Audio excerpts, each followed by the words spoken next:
Zero से topic हमारा है एम्पियर सर्किट लॉ और उसकी एप्लीकेशंस। हमने अभी देखा था कि दो फंडामेंटल पोस्टुलेट्स थी हमारे पास, और एम्पियर सर्किट लॉ भी हमने देख लिया है कि वो क्या था। तो उसको दो तरीके से लिख सकते हैं। Del cross B is equal to mu naught J, free space के लिए ये था। ये डिफरेंशियल फॉर्म में था। इसकी जो इंटीग्रल फॉर्म थी वो हमारे पास थी B dot D L is equal to mu naught आई।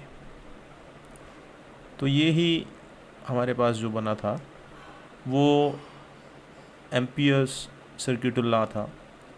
अब इसको हम ऐसे भी लिख सकते हैं, जो ये फॉर्म है इसमें कंफ्यूज ना हो, ये दोनों सेम है। ये is equal to J, mu naught इधर चला गया तो ये एच बन गया।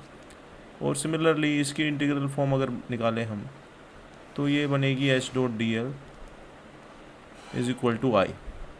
तो ये भी है, ये दोनों ही एम्पियर सर्किट लॉ हैं। डिफरेंट बुक्स डिफरेंट उसमें लिखती हैं। अगर आपको magnetic field intensity find out करनी है तो आप ये वाला नीचे वाला लिखेंगे, क्योंकि ये मैग्नेटिक फील्ड इंटेंसिटी है। अगर आपको magnetic flux density find out करनी है तो ये ऊपर वाला लिखेंगे आप। दोनों में सेम ही है, इसमें कोई प्रॉब्लम आपको नहीं होनी चाहिए। तो डेफिनेशन क्या है इसकी? डेफिनेशन दोनों उससे ही दे सकते हैं आप। तो एक फर्स्ट डेफिनेशन जो है, जो पहली इक्वेशन है उससे दे देते हैं। The line integral of B around a close path लिया हमने, is equal to mu times, यहाँ पे फ्री स्पेस लिया है तो कोई बात नहीं, म्यू नोट कर लो या म्यू कर लो, ठीक है। Mu times net current enclose by the path, ठीक है, यही है, ठीक है। और दूसरे तरीके से भी डिफाइन कर सकते हैं, the circulation of magnetic flux density, ठीक है, मैग्नेटिक फ्लक्स डेंसिटी की बात around any close path equal to mu times, ठीक है। हमने वहाँ म्यू नोट लिया हुआ है, वो फ्री स्पेस के लिए, इसमें कंफ्यूज मत होना, ये फ्री स्पेस के लिए है और ये फॉर एनी मीडियम है, ठीक है। सो दोबारा से देखते हैं इसको। The circulation of magnetic flux density around any close path equal to mu times total current flowing through the surface bounding by the path, ठीक है, ये भी है। और इसको नीचे वाली जो ये है इक्वेशन एच की टर्म में, इसको भी आप लिख सकते हो। The line integral of H around a close path is equal to mu times net current enclosed by the path, ठीक है। ये तीनों ही डेफिनेशन जो हैं वो एम्पियर सर्किट लॉ की है, या तो ये कर लो, ये कर लो, और ये तीनों ही वैलिड रहेंगी, ठीक है।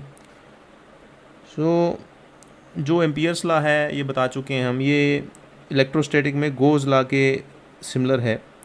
तो सेम एप्लीकेशंस बनती हैं हमारे पास कि आपको मैग्नेटिक फ्लक्स डेंसिटी और magnetic field intensity find out करनी है, तो इसका यूज़ करते हैं, इस लॉ का यूज़ होता है। तो अभी हम देखते हैं कि कैसे ही इसकी एप्लीकेशंस रहेंगी। तो जो फर्स्ट एप्लीकेशन है वो है इनफाइनाइट लाइन चार्ज के केस में आपने फाइंड आउट करना है कि कितना करंट फ्लो हो रहा है। तो जो ये आपको दिख रहा है इनफाइनाइट लाइन चार्ज, ये जेड एक्सिस पे है, इसमें करंट फ्लो हो रहा है, आई करंट फ्लो हो रहा है इसमें। तो इसके लिए जैसे हमें गोज़न सरफेस की रिक्वायरमेंट होती थी वहाँ पे इलेक्ट्रोस्टैटिक में गोज़ लॉ लगाने के लिए, यहाँ पे आपको एम्पीरियन सर्किट सरफेस की रिक्वायरमेंट है। तो ये जो सरफेस बनेगी एक रिंग टाइप, जो ये सरफेस दिख रही है रिंग टाइप जो बनाई हुई है हमने, जो लाइन चार्ज है इनफाइनाइट, ये रहा जेड एक्सिस पे जो है, जो हम शो कर रहे हैं इस एरो से। और जो एम्पीरियन सरफेस बनी है वो ऐसी सरफेस है जिस पे जो नॉर्मल कंपोनेंट है मैग्नेटिक फील्ड का वो कांस्टेंट रहेगा। ये पाथ आ गया, ठीक है। तो एम्पीरियन पाथ ये बनाएगा, इसमें एक रिंग शेप में बनेगा ये। तो इस केस में हमारे पास अगर हम जो एम्पियर सर्किट लॉ है उसको अप्लाई करें तो उस केस में ये था del dot D L is equal to I total, okay, ठीक है। तो हमें एक पॉइंट पी है वाई एक्सिस पे, इस पे फाइंड आउट करना है कितना मैग्नेटिक फील्ड इंटेंसिटी है। तो हमने जो एम्पीरियन सरफेस अज्यूम की है वो ऐसे अज्यूम करेंगे कि वो पास हो इस पी पॉइंट से, और जो ये रेडियस है इसकी, ये रेडियस है आर, यहाँ से यहाँ तक ये जो है वो आर है, जीरो से लेके पी तक। तो अब क्लोज सरफेस तो है ही है, तो ये एम्पियर्स लॉ जो है वो एप्लीकेबल होगा। जो मैग्नेटिक फील्ड होगी वो किस डायरेक्शन में है? मैग्नेटिक फील्ड की जो डायरेक्शन है वो फाई है। यहाँ पे हम जो यूज़ कर रहे हैं वो सिलेंड्रिकल कोऑर्डिनेट सिस्टम यूज़ हो रहा है। तो जो ये एच है, एच किस डायरेक्शन में? फाई डायरेक्शन में। तो इसको लिखेंगे H is equal to H phi A phi. और जो डी एल है, डी एल लेंथ है, ठीक है। तो इसकी क्या डायरेक्शन है? फाई रहेगा डी फाई ए फाई। और हमें पता है जहाँ डी फाई होगा वहाँ साथ में आर भी लगेगा, क्योंकि ये कन्वर्जन फैक्टर है जो हमें लगाना पड़ेगा साथ में।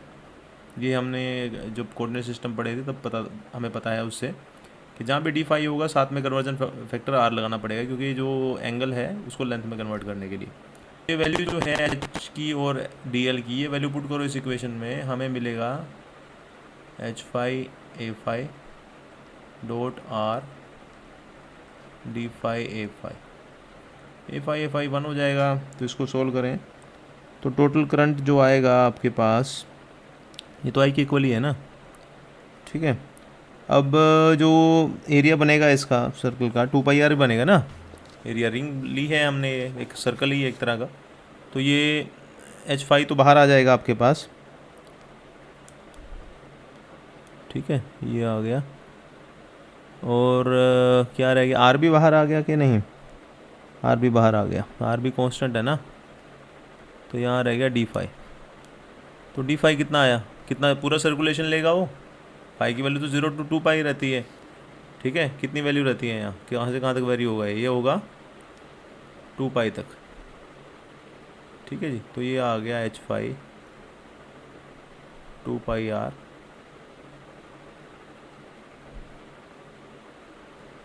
Equal to I. तो एच फाई कितना आया? It's implies that H phi is equal to I upon 2 pi r. अगर मैं एच वेक्टर लिखूं तो आएगा I upon 2 pi R A phi. तो ये वैल्यू आई है जो इनफाइनाइट लाइन चार्ज है, उसकी वजह से हमारे पास इतना मैग्नेटिक फील्ड इंटेंसिटी आएगा। अगर आप बी लिखो, अगर बी लिखना चाहो यहाँ से, तो उसमें म्यू नॉट एक्स्ट्रा ऐड हो जाएगा, ठीक है। तो यहाँ पे आएगा mu naught I upon 2 pi R A phi. और डायरेक्टली ये भी फाइंड आउट कर सकते हो आप बाय यूजिंग दिस रिलेशन। आपके पास ये रिलेशन भी है ना, ये भी एम्पियर्स लॉ ही है। यहाँ पे म्यू नॉट आई आ जाएगा, क्योंकि जिस मीडियम की बात कर रहे हैं वो मीडियम का परमिएबिलिटी आ जाएगा इसमें, ठीक है। तो ऐसे हम फाइंड आउट कर लेंगे।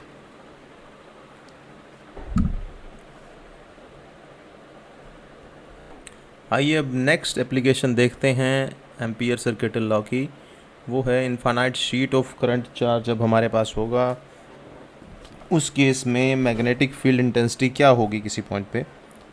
तो इसके लिए हम अज्यूम कर रहे हैं कि हमारे पास जो इनफाइनाइट शीट्स है वो z इक्वल टू 0 प्लेन में है। अब हमारे पास हम ये भी अज्यूम कर रहे हैं, इसके लिए हम देखिए हमारे पास एक तो होता है करंट, दूसरा हमने करंट डेंसिटी को डिफाइन किया है जो आई अपॉन ए है, उसमें एरिया आ गया। एक अनदर वेक्टर अगर हम डिफाइन करना चाहें वो होगा कि हमारे पास कितना करंट पर मीटर है। तो जो करंट फ्लो हो रहा है वो वाई डायरेक्शन में फ्लो हो रहा है, ए वाई ए आई। तो ये डायरेक्शन जो है वो करंट की डायरेक्शन है शीट पे, ठीक है। तो इसमें ये रेफरेंस लेके चलना है हमें। और एक हमने एम्पियर पाथ लिया है, इसमें एम्पीरियन पाथ बोला गया है जिसको, ये इक्विवेलेंट है हमारे पास, ये पहले भी डिस्कस कर चुके हैं हम, गॉसियन पाथ के। तो ये क्लोज पाथ बनेगा हमारे पास, ये 1 2 3 4, और जो ये डायमेंशन है 3 to 4 और 1 to 2 ये ए है। 2 to 3 और 4 to 1 ये B है, ये हम लेके चल रहे हैं। तो अगर मैं यहाँ पे एम्पियर सर्किट लॉ अप्लाई करूँगा तो वो रहेगा H dot D L is equal to I enclose. तो यहाँ पे किसके इक्वल आएगा वो, अब इस डायरेक्शन में आपके पास क्या हो रहा है, करंट फ्लो हो रहा है, जूम कर रहे हैं हम, तो ये आएगा इक्वल टू के वाई बी। इसको दे दो 1 इक्वेशन, ये देख लो यहाँ से, क्योंकि हमने जो एक क्लोज एनक्लोज सरफेस ली है, करंट इस डायरेक्शन में फ्लो हो रहा है, तो इस डायरेक्शन में कौन सी सरफेस है, बी है। तो जो आपके पास करंट की वैल्यू आएगी के वाई बी आएगी, ठीक है। तो ये अब जो सिमेट्री है हमारे पास एक शीट में एक बॉटम से और अप से दोनों साइड से मैग्नेटिक फील्ड आएगी, क्योंकि जो सिमेट्री है इसकी, जो ज्योमेट्री है उसके अकॉर्डिंग जो एच वेक्टर रहेगा हमारे पास, मैग्नेटिक फील्ड इंटेंसिटी जो रहेगी वो एक्स डायरेक्शन में रहेगी हमारे पास, और इसके दो फेसेस हैं अब, टॉप और बॉटम। तो उससे जो हमारे पास मैग्नेटिक फील्ड इंटेंसिटी आएगी, एक्स कंपोनेंट आएगा इसका फॉर जेड ग्रेटर देन 0, ठीक है। टॉप का फेस बताया है जेड ग्रेटर देन 0 के लिए, जो बॉटम का बताया है वो जेड लेस देन 0 के लिए है, तो उसके लिए माइनस आएगा ये, ठीक है, जेड लेस देन 0 के लिए। अब हमारे पास अगर हम फाइंड आउट करना चाहें इस क्लोज पाथ के लिए ये एम्पियर सर्किट लॉ, तो ये इस तरह से बनेगा, H dot D L is equal to close path में रहेगा, एच की वैल्यू क्लोज पाथ में सोल्व करो, 1 to 2 क्या वैल्यू रहेगी, plus 2 to 3 plus 3 to 4 plus 4 to 1, ये वैल्यू रहेगी। और इसको सोल्व करना है एच डॉट डी एल साथ में। तो ये अगर हम सोल्व कर लें क्लोज पाथ के लिए, तो ये क्लोज पाथ आया हमारे पास, ठीक है। ये इंटीग्रेशन की वैल्यू है इसकी, ये वैल्यू है ये, ठीक है, एच डॉट डी एल ऐसे ही है। तो इसको अगर हम सोल्व करें तो हमारे पास ये देखिए जो फर्स्ट रहेगा 1 to 2, ठीक है, 1 to 2 में जो डायमेंशन है वो क्या है, अब ये डायरेक्शन है हमारे पास करंट की, ठीक है, फील्ड की डायरेक्शन क्या है, एक्स डायरेक्शन में, ठीक है, एक तरह से। तो यहाँ पे जो करंट का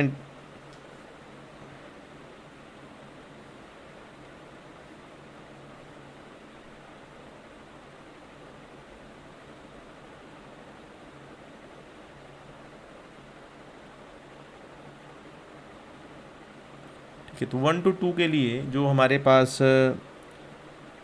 फील्ड आएगा इस उसके लिए, तो वो 0 आएगा फील्ड।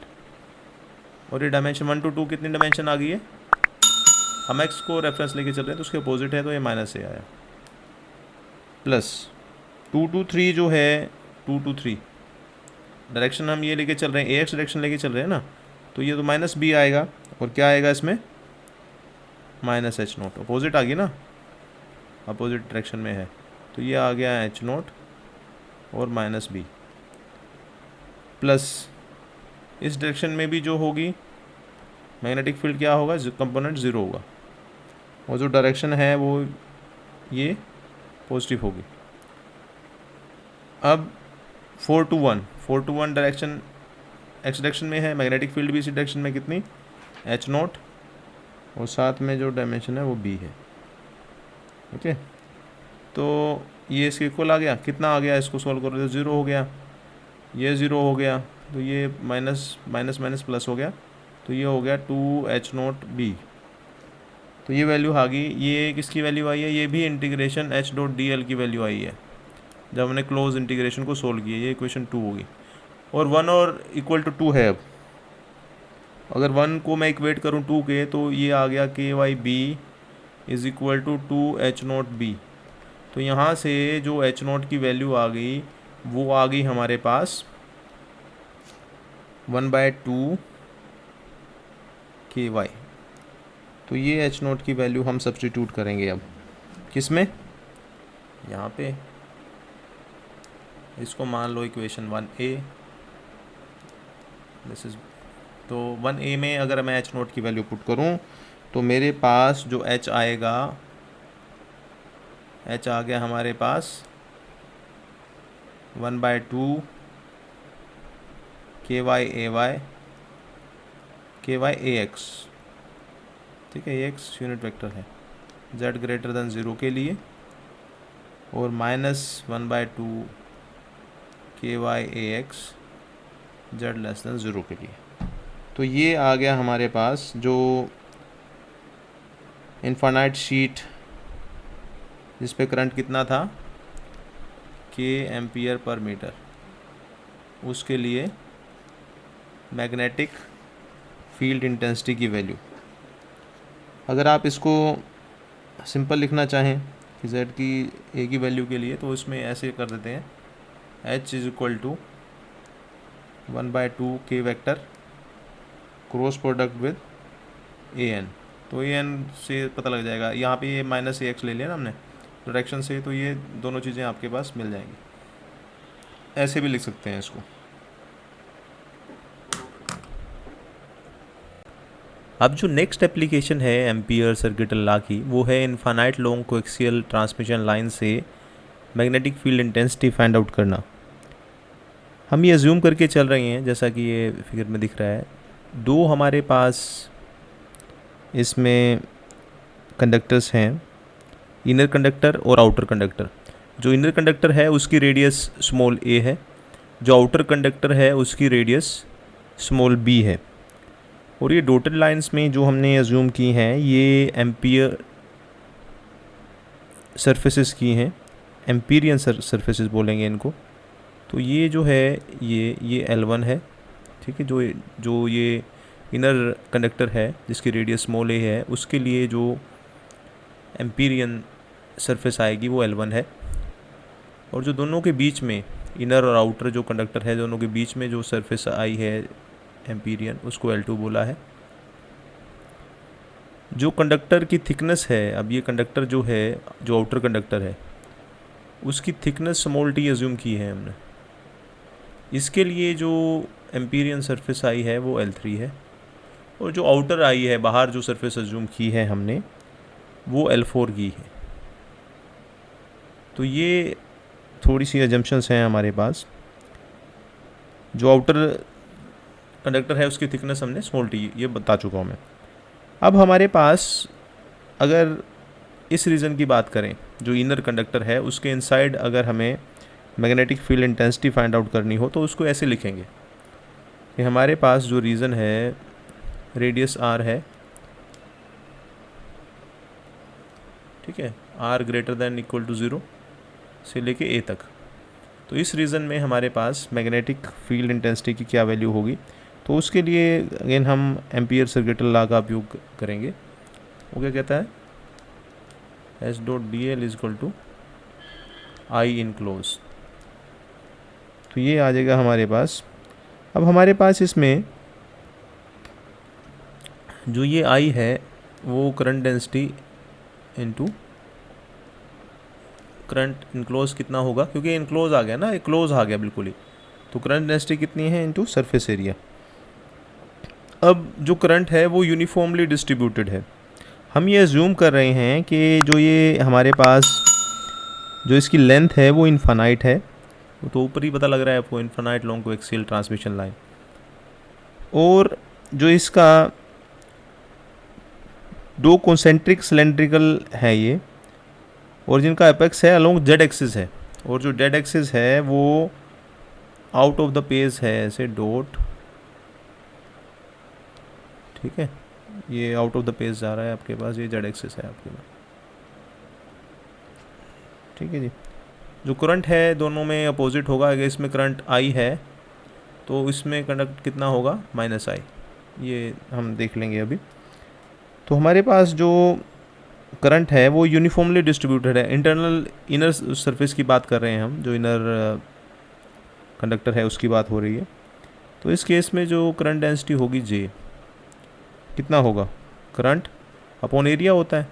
एरिया कितना है, पाई ए स्क्वायर, ठीक है। और डायरेक्शन क्या होगी, ए जेड। यहाँ पे हम जो सिलेंड्रिकल कोऑर्डिनेट सिस्टम यूज़ करके चलेंगे, क्योंकि जो सिमेट्री है वो सिलेंड्रिकल है, तो उसमें आर, फाई और जेड कोऑर्डिनेट्स होते हैं। और अगर इसमें प्रॉब्लम आ रही है तो वो वीडियो देख लेना, सिलेंड्रिकल कोऑर्डिनेट सिस्टम पे जो वीडियो बनाई हुई है। तो ये आ गया हमारे पास। तो एनक्लोज कितना आया हमारे पास, एनक्लोज आया आपके पास जे डॉट डी एस। तो जे की वैल्यू क्या है, जे की वैल्यू ये ही है हमारे पास, आई अपॉन पाई ए स्क्वायर ए जेड। और डी एस जो सरफेस है उसकी वैल्यू क्या आएगी, उसकी डायरेक्शन भी क्या है, उसके लिए सरफेस के लिए जेड कंपोनेंट क्या आएगा, डी एस जेड क्या आएगा। हमने ये देख लेना आप, इसके देखो D S Z find out करना है तो इसमें आएगा डी आर डी फाई। और जहाँ पे डी फाई आ गया उसको कन्वर्ट करने के लिए हमें साथ में मल्टीप्लिकेशन या कन्वर्जन फैक्टर आर लगाना पड़ेगा, ठीक है। तो आपके पास ये आ गया डी एस जेड जो आ गया वो आया है आर डी फाई। तो इसकी वैल्यू पुट करो, साथ में यहाँ पे क्या आएगा, साथ में ए जेड भी आएगा, क्योंकि डायरेक्शन जो है ए जेड है, तभी हमने डी एस जेड लिखा है ना इसको। तो यहाँ पे इसकी वैल्यू आएगी, आई एनक्लोज की जो वैल्यू आई है वो आएगी, ये वैल्यू पुट कर दो यहाँ पे, क्या है आर डी फाई ए जेड। तो ए जेड डॉट ए जेड 1 हो जाएगा। तो आई एनक्लोज कितना आ गया है यहाँ पे, आई एनक्लोज अगर इसको सोल्व करोगे आप तो इंटीग्रेशन, इसमें डबल इंटीग्रेशन होगा ना, तो ये सरफेस लिख दिया है यहाँ पे, तो ये डबल इंटीग्रेशन हो जाएगा आर के लिए और फाई के लिए। आर की वैल्यू कितनी है 0 to a, ठीक है, R is equal to 0 to a। और फाई कहाँ से कहाँ तक वेरी होता है 0 to 2 पाई, ये हमें पता है। अगर किसी को प्रॉब्लम है, क्योंकि जो काफ़ी स्टूडेंट्स होते हैं जिसको प्रॉब्लम रहती है कोऑर्डिनेट सिस्टम में, तो वो वीडियो देख लेना, कोऑर्डिनेट सिस्टम पे वीडियो है मेरी, डी फाई डी आर, ठीक है। और जो कांस्टेंट टर्म है उसको बाहर ले जाएंगे फिर हम, ठीक है, वो है आई पाई ए स्क्वायर। इसका तो ये तो बाहर आ जाएगी, ठीक है ना, आई कांस्टेंट रहेगा, पाई आर स्क्वायर भी कांस्टेंट है, तो इंटीग्रेशन सिर्फ इसका ही होगा। अगर ये इसका इंटीग्रेट करते हो आप तो हमें मिल जाएगा क्या, I enclose is equal to I r square upon a square. तो इतना करंट आएगा हमारे पास। अब ये राइट हैंड साइड तो निकल गया इसका, ठीक है, आई एनक्लोज हमने फाइंड आउट कर लिया। अब एच डॉट डी एल भी फाइंड आउट कर लेना है हमने इस इक्वेशन का। तो एच डॉट डी एल कैसे फाइंड आउट करेंगे, जो कंपोनेंट रहेगा इसका मैग्नेटिक फील्ड का वो किस में रहेगा, फाई डायरेक्शन में रहेगा। तो फाई डायरेक्शन में कैसे फाइंड आउट होगा वो, तो उसमें लिख लो जो ये रहेगा, उसको डायरेक्टली भी सोल्व कर सकते हो जैसे पीछे किया था हमने, ठीक है, जो शीट के लिए किया था तो उसमें भी एच फाई कंपोनेंट आया था हमारे पास। तो यहाँ पे इसको लिख सकते हो, किसके लिए आ रहा है, किस डायमेंशन के लिए आ रहा है, L1 के लिए आ रहा है, ठीक है। तो L1 के लिए क्या फाइंड आउट कर रहे हो, एच फाई ए फाई और डी एल हट जाएगा यहाँ से, तो ए फाई आ जाएगा ना, इज इक्वल टू व्हाट, ये आ जाएगा हमारे पास एच फाई ए फाई कॉन्स्टेंट हो जाएगा, एच फाई कॉन्स्टेंट रहेगा, आप पूरे इस पे देख लेना L1 पे ये कॉन्स्टेंट रहेगा, तो एच फाई को आप बाहर ले सकते हो। और डी एल कितना होगा, D L 2 pi R, total उसकी बात हो रही है ना सिलेंडर पे, सिलेंडर के लिए कितना होता है एरिया 2 पाई आर, तो यहाँ पे लिखोगे एच फाई 2 पाई आर, ठीक है। अब ये और ये इक्वल है, ये फाइंड आउट किया है, ये कौन सी थी, ये राइट हैंड साइड थी और ये थी लेफ्ट हैंड साइड। तो right hand side is equal to left hand side, so आपके पास आ गया H phi 2 pi r is equal to I r square upon a square. तो यहाँ से एच फाई कितना आ गया, एच फाई आ गया I R divide by 2 pi A square, तो ऐसे हम इसकी वैल्यू दे सकते हैं। तो ये सिर्फ रीज़न किसके लिए आया है, 0 to a। अगर हम बात करें रीज़न की, इस रीज़न की यहाँ से लेके यहाँ तक, जो ये ब्लैक रीज़न किया हुआ है, तो इस रीज़न के बीच में जो वैल्यू आएगी वो क्या आएगी, तो उसको हम कैसे लिखेंगे। तो अब हम बात कर रहे हैं r is greater than a equal to a और less than equal to b। A और बी रीजन में जो रहेगा उसके लिए जो एम्पियर सरफेस आई है हमारे पास, एम्पीरियन सरफेस, वो क्या ली है हमने, L2 ली है। तो उस केस में सिंपली है कि आप एम्पियर सर्किट लॉ को अप्लाई करो। H डॉट dl क्या सरफेस थी, L2, ठीक है, आई एनक्लोज। उस केस में कितना आएगा, वो आई के इक्वल ही आएगा, क्योंकि जो बीच में रहेगा वो करंट इसी की वजह से आएगा, तो वो आई रहेगा। तो डायरेक्टली आप इसको लिख सकते हो, इसमें ज़्यादा करने की ज़रूरत नहीं है, क्योंकि जो सरफेस एरिया भी उस केस में नहीं आएगा, क्योंकि जो इंटरनल रहेगा वो जो पीछे आ गया हमारे पास dl सेम वही आएगा ना, L2 के लिए भी सेम आएगा, पर इस बार जो रेडियस है वो थोड़ा सा चेंज हो जाएगा, A to B है रेडियस, ठीक है। वो करंट कितना रहेगा, आई रहेगा। तो इस केस में लिख सकते हो H5 2πr is equal to I. तो H5 कितना आ गया इस केस में, वो आ गया आई अपॉन 2πr, ठीक है। क्योंकि जो पूरा का पूरा करंट है वो इनक्लोज है ए में, तो बाहर तो उसका इफेक्ट आएगा, करंट आई ही आएगा, ठीक है। अब अगर हम रीज़न की बात करें,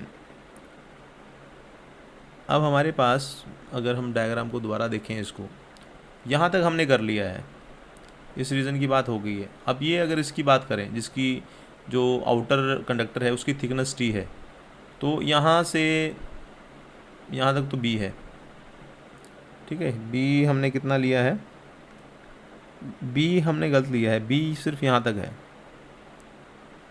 हाँ B सिर्फ कहाँ तक है, यहाँ तक, ये कंप्लीट B नहीं है, B यहाँ तक है, यहाँ से लेके यहाँ तक B है, ठीक है। तो यहाँ से लेके यहाँ तक कितना हुआ, ये हो गया B प्लस स्मॉल टी, क्योंकि ये जो थिकनेस है वो स्मॉल टी है। तो ये इसमें कंफ्यूज मत होइए प्लीज़, अभी हमें देखो कन्फ्यूज़न हो गया था। तो हमने जो रेडियस ली है वो उसमें थिकनेस काउंट नहीं की है, थिकनेस अलग से देखी है हमने। कई बुक्स होंगी जो इसको B लेके चल रही होंगी, थिकनेस नहीं काउंट कर रही हैं, ठीक है। उन्होंने पूरा ही लिया हुआ है, ये यहाँ से लेके यहाँ तक पूरा B लिया हुआ। उन्होंने कहा है कि थिकनेस हम काउंट, थिकनेस उसमें आ गई, B में ही आ जाती है उनकी, ठीक है। तो अब ये आ गया, तो ये एक्स्ट्रा केस है एक, जो सिर्फ 1 और 2 बुक्स ही लेके चल रही हैं। तो कहाँ से आ गया, R B प्लस टी की बात होगी, ठीक है।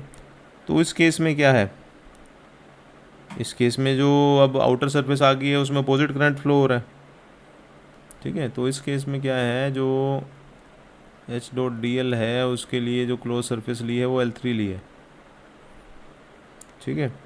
तो अगेन ये तो किसके इक्वल आ जाएगा, H5 2πr के इक्वल आ जाएगा ये तो, और ये किसके, एनक्लोज, ये निकालना पड़ेगा एनक्लोज, क्योंकि अब आपके पास क्या आ रहे हैं, अगर आप इसको ध्यान से देखो, इस केस में ये कंडक्टर आ रहा है, इसकी वजह से भी करंट होगा, और ये भी कंडक्टर आ गया, इसकी वजह से भी करंट होगा। तो वो अब आपको यहाँ एनक्लोज फाइंड आउट करना पड़ेगा। इसकी वैल्यू तो पता ही है आपको, इसकी वैल्यू है H5 2πr। आई एनक्लोज की वैल्यू फाइंड आउट करनी पड़ेगी। तो आई एनक्लोज यहाँ पे कर रहे हैं अब हम, आई एनक्लोज किसके इक्वल है, जो करंट आई है वो तो था ही, प्लस जो ये एक्स्ट्रा करंट, जो एक्स्ट्रा सरफेस आई है वो T थिकनेस की, उसकी वजह से कितना आएगा वो फाइंड आउट करना है। तो मैंने पहले ही बताया था कि जो करंट आई है, इनर सरफेस है, इनर कंडक्टर है, उसमें आई करंट फ्लो होगा, और जो आउटर है उसमें माइनस आई होगा। तो यहाँ तक ये करंट तो आई तो आया हुआ है हमारे पास। तो आउटर सरफेस के लिए जो थिकनेस स्मॉल टी है उसमें कितना करंट फ्लो होगा, वो उसके लिए जे फाइंड आउट। तो जो आउटर सरफेस है जिसकी थिकनेस स्मॉल टी है उसके लिए जो करंट डेंसिटी आएगी, करंट तो माइनस फ्लो हो रहा है उसमें, अगर इनर में आई करंट फ्लो हो रहा है तो उसमें माइनस आई होगा आउटर में, पाई। और रेडियस कितनी है, अब रेडियस है B plus T square minus B square, ठीक है, पाई ए स्क्वायर यही होता है ना अपॉन एरिया, और डायरेक्शन वही रहेगी ए जेड, डायरेक्शन में कोई डिफरेंस नहीं आएगा। तो आई एन क्लोज कितना आ गया, आई एन क्लोज आ गया आपके पास, करंट आई तो था ही, माइनस आई, और अगर ए जेड को लिखना चाहें हम, ए जेड वही आएगा जो पहले आया हुआ है, ठीक है, उसमें कोई कन्फ्यूज़न की बात नहीं है। तो ये तो आ गया आपके पास पाई, जे की वैल्यू पुट कर देंगे इसमें, ठीक है, आई का तो आई आ गया minus pi B plus T square minus B square, तो इंटीग्रेशन रहेगा, डबल इंटीग्रेशन रहेगा 0 to R is equal to B to R, ठीक है, B to R, R is equal to B to B plus T आना चाहिए ये, ठीक है, R D R D phi, ये आ जाएगा आपके पास। तो आई एन क्लोज अगर इसको सोल्व करेंगे, इसको जो सॉल्यूशन मिलेगा हमें, तो आई एन क्लोज हमारे पास आ जाएगा आई कॉमन ले लेंगे इनमें से, तो I 1 minus are square minus B square, ये सोल्व करने के बाद आया हमारे टी स्क्वेयर माइनस 2bt, ठीक है, जो आर की वैल्यू बी से बी प्लस टी तक गई, और जो फाई की वैल्यू थी वो 0 टू 2 पाई पुट करोगे, ठीक है, ये पुट करने के सोल्व करने के बाद आपको सोल्यूशन मिल जाएगा। तो ये 0 टू 2 पाई किसकी वैल्यू, फाई की, ये पहले भी कर चुके हैं, तो ये इजी रहना चाहिए आप लोगों को। तो ये इक्वेट कर दो, ये किसके इक्वल आ गया, इसके एनक्लोज के, तो एच फाई आपके पास क्या आ जाएगा इस केस में, इस केस में जो एच फाई है, दोनों को इक्वेट कर दो, तो ये एच फाई 2 पाई आर नीचे जाएगा इसके, ठीक है, तो ये अगर सोल्व करते हो इसको, I upon 2 pi r 1 minus are square minus B square divide by t square minus 2bt, ये आएगा आपके पास किस रीजन में, बी से बी प्लस टी के लिए। अगर हम आउटर रीजन की बात करें, मतलब इससे बाहर की बात करें, जो L4 रीजन लिया था हमने, ये आउटर रीजन की बात, जो ये कंडक्ट पूरा ही कोएक्सियल ट्रांसमिशन लाइन है, इसके आउटर में क्या मैग्नेटिक फील्ड होगी, अगर उसकी बात करें तो उस केस में हमारे पास 0 आएगा, क्योंकि आउटर में हमारे पास कुछ नहीं आना चाहिए, ठीक है। तो ये रीज़न क्या है, जो फोर्थ रीजन की बात हो रही है, जो आर की वैल्यू है वो greater than B plus T की बात हो रही है, greater than equal to B plus T के। तो इस आउटर में तो हमारे पास, हमें पता है कि अगर ये अप्लाई भी करें हम एस डॉट डी एल है, तो टोटल एनक्लोज कितना होगा, वो दोनों से कैंसिल आउट हो जाएगा ना। एक जो है आई कर रहा है, इनर का कितना है करंट आई, आउटर का कितना है माइनस आई, ठीक है, तो आई माइनस आई, करंट ही ज़ीरो हो जाएगा, तो ये जो मैग्नेटिक फील्ड रहेगी वो ज़ीरो रहेगी। तो इसको अगर हम लिखना चाहें, ठीक है, इसको अगर हम लिखना चाहें तो यहीं पे टोटल जो हमारे पास आई है अब हर एक की मिला के, तो वो कुछ इस तरह से आई है।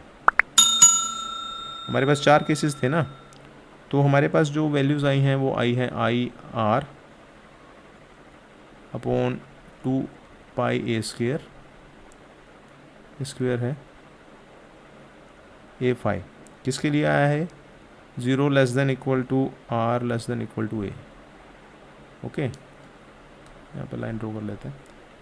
और जो सेकंड केस आया था उसमें है आई 2 पाई आर ए फाई, ये किसके लिए आया है, ये आया है आपके पास जब आर की वैल्यू ए और बी के बीच में। और थर्ड केस ये आया, ये उठा के यहाँ लिख दो, थर्ड केस किसके लिए है ये आया है आपके पास, जो थर्ड केस तो यही है ना, और जो फोर्थ केस है वो 0 है। तो ऐसे हमने h की वैल्यू लिख लेनी है। और ये h की वैल्यू किसके लिए आई है, ये आई है इनफाइनाइट लॉन्ग कोएक्सियल